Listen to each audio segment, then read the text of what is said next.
መዝሙር 26 እግዚአብሔር ብርሃኔና መድኃኒቴ ነው፣ የሚያስፈራኝ ማን ነው?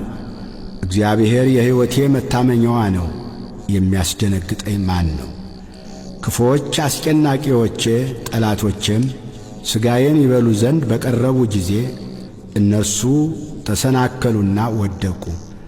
ሰራዊትም ቢሰፍርብኝ ልቤ አይፈራም፣ ሰልፍም ቢነሳብኝ በዚህ እተማመናለሁ። እግዚአብሔርን አንዲት ነገር ለመንሁት፣ እርሷንም እሻለሁ፣ በሕይወቴ ዘመን ሁሉ በእግዚአብሔር ቤት እኖር ዘንድ፣ እግዚአብሔርን ደስ የሚያሰኘውንም አይ ዘንድ፣ መቅደሱንም እመለከት ዘንድ።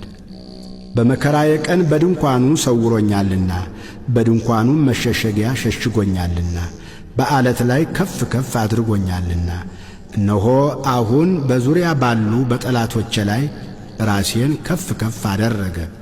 በድንኳኑም የእልልታ መሥዋዕትን ሰዋሁ። ለእግዚአብሔር እቀኛለሁ እዘምርለትማለሁ። አቤቱ ወደ አንተ የጮኽሁትን ቃሌን ስማኝ፣ ማረኝና አድምጠኝ። አንተ ፊቴን እሹት ባልህ ጊዜ አቤቱ ፊትህን እሻለሁ። ልቤ አንተን አለ፣ ፊትህን ከእኔ አትሰውር። ተቈጥተ ከባሪያ ፈቀቅ አትበል፣ ረዳት ሁነኝ አትጣለኝ። የመድኃኒቴም አምላክ ሆይ አትተወኝ። አባቴና እናቴ ትተውኛልና እግዚአብሔር ግን ተቀበለኝ። አቤቱ መንገድህን አስተምረኝ፣ ስለ ጠላቶችም በቀና መንገድ ምራኝ። የሐሰት ምስክሮችና ዓመፀኞች ተነስተውብኛልና ለጠላቶቼ ፈቃድ አትስጠኝ። የእግዚአብሔርን ቸርነት በሕያዋን ምድር አይ ዘንድ አምናለሁ።